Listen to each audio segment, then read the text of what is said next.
Mi nombre es Alba Cecilia Mérida, soy la compañera de vida de Rubén Herrera y actualmente vivo en Huehuetenango.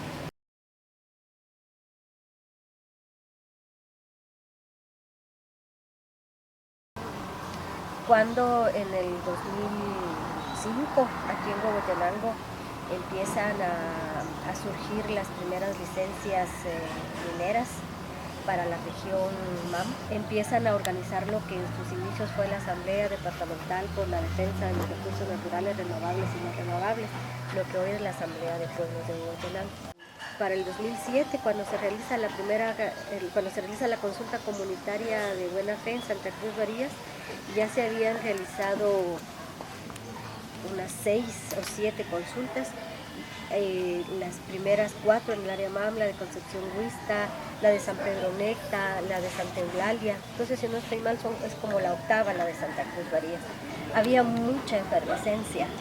Digamos, las consultas comunitarias le dan un nuevo sentido político a la vida política de Huehuetenango, que había quedado acorralada un poco en los acuerdos de paz, en los proyectos de las ONGs, en los programas de la cooperación internacional, muy solidaria, pero al final habían quedado como encapsulados los procesos de emergencia social, de impulso comunitario.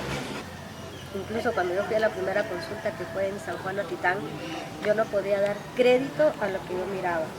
Era una cosa tan maravillosa, tan viva, tan de la gente, que no había visto nunca un proceso de este tipo, nunca, por lo menos en lo que yo tengo de participar.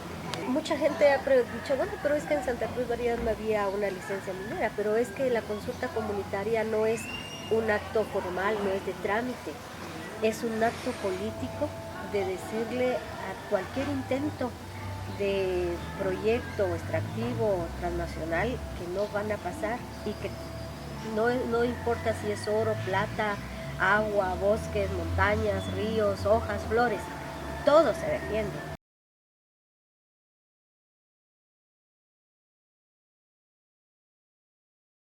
La consulta comunitaria se hace en julio del 2007 y ya en el 2008 aparece la empresa española Hidro Santa Cruz, no con un proyecto minero, sino que con el proyecto para la construcción de la hidroeléctrica de Hidro Santa Cruz.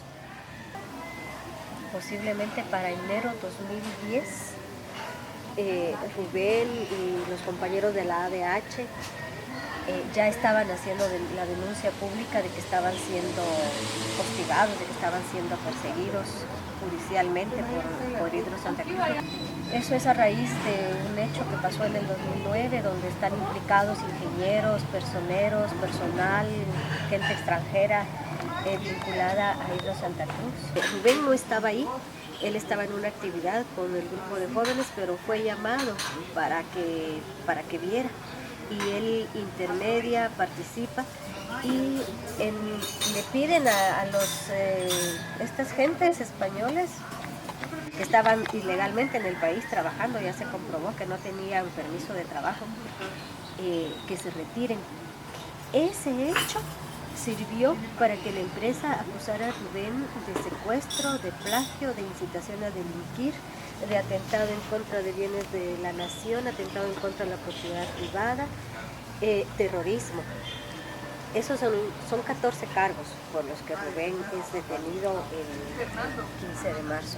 Son los hechos por los cuales es llevado a la cárcel, y por lo menos aquí en Huehuetenango, es el caso de él y de los 9 compañeros que habían estado presos antes por los hechos del 1 y 2 de mayo en Santa Cruz Barías, que da inicio a ese patrón de criminalización y de judicialización de la defensa del territorio, de los defensores del territorio.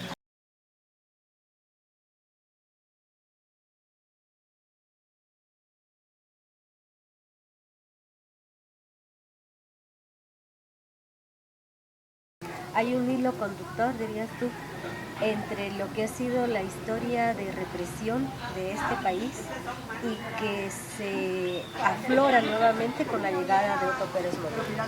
Si vemos la historia política reciente del país, en ningún gobierno antes del de Otto Pérez Molina se habían cometido tantos hechos de represión, de criminalización y de judicialización como con el gobierno de él. Y para mí se explica en la lógica militar de su gobierno, en la mente militar de Bonilla, de López Bonilla, del ministro de Gobernación. Ellos necesitaban asegurar que su propuesta de seguridad y de inversión extranjera en el país estuviera asegurada, y se encuentran con uno de los momentos más fuertes de reivindicación política de los pueblos y de defensa del territorio.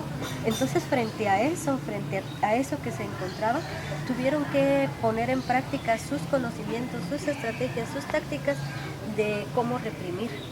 Eso se queda manifestado en el estado de sitio, no solo en Santa Cruz Varía, sino en todo el país. No es al azar que detienen a las personas en los municipios que están defendiendo el territorio. Es la gente que de una u otra manera había encabezado, impulsado, acompañado los procesos de demanda, de reivindicación. No es nuevo. Además, aquí en Huehuetenango estamos hablando que desde el 2005 se empezó a tejer todo esto de la defensa del territorio. Es claro que cuando llega el gobierno de Otto Pérez Molina tiene que haber ya un control de quiénes eran los que dirigían, quiénes estaban al frente. Entonces, para mí es la concreción de un aprendizaje de guerra que ellos ponen en práctica bajo un manto supuesto de democracia y de legalidad.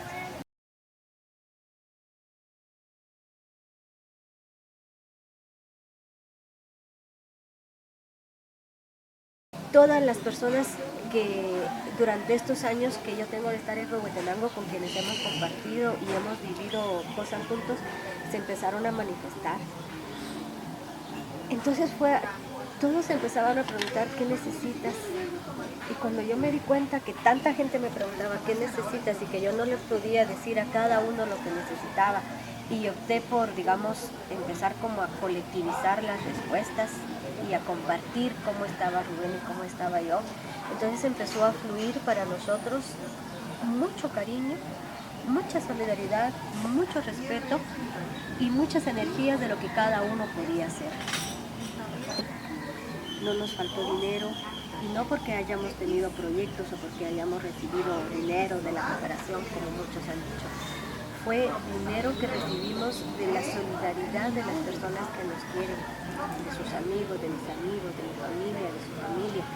Pero a partir de toda esa solidaridad fuimos creando, creo yo, una cuestión que tiene que ver con cómo lo personal se vuelve político.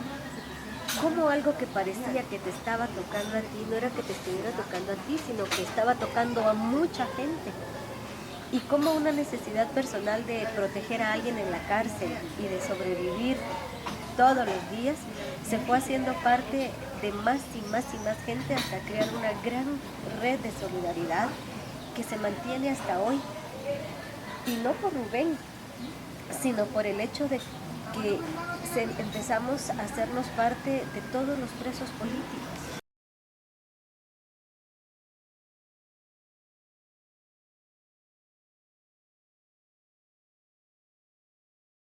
Somos las mujeres de los presos políticos quienes garantizamos la existencia de esos hombres en la cárcel. Su comida, su medicina, su ropa, todo. Porque la cárcel lo único que les da es nada.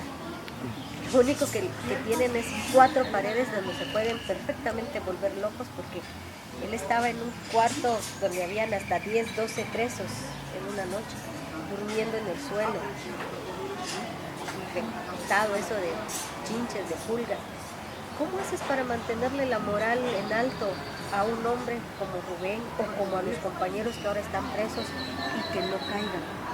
Lo único es la convicción de nuestro cariño, de nuestro amor, la fuerza de llevarles información, de decirles lo que está pasando.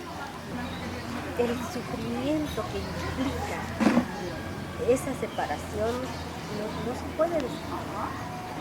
Cuando, así como te dije que yo no pensé que iba a vivir con Rubén lo que viví, tampoco me imaginé que iba a seguir viviendo la experiencia de las esposas de los presos políticos. No fue algo que no era algo que me propuse.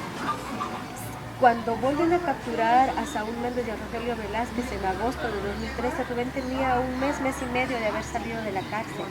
Carmelina estaba a punto de dar a luz cuando yo la llamé y me dijo, tengo un embarazo en riesgo y necesito apoyo médico. Entonces cuando ella me dice eso, dije, yo no puedo, ¿verdad? Entonces otra vez se activó esa red de apoyo. Esa ha sido la cosa más extraordinaria de esta historia.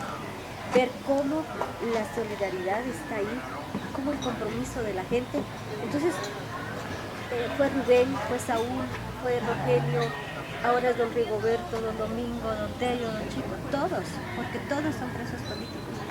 Son ya 2 años, casi 3 años de estar acompañando a las compañeras. Y primero era solo Carmelina y Zenaida, pero después fue doña Ana, doña Lupe, Astrid, Cecia, después doña Juanita y la otra Juanita. Son 9 compañeras ya y todas necesitan lo mismo, apoyo permanente. Y sus historias son muchas y te desgarran el corazón.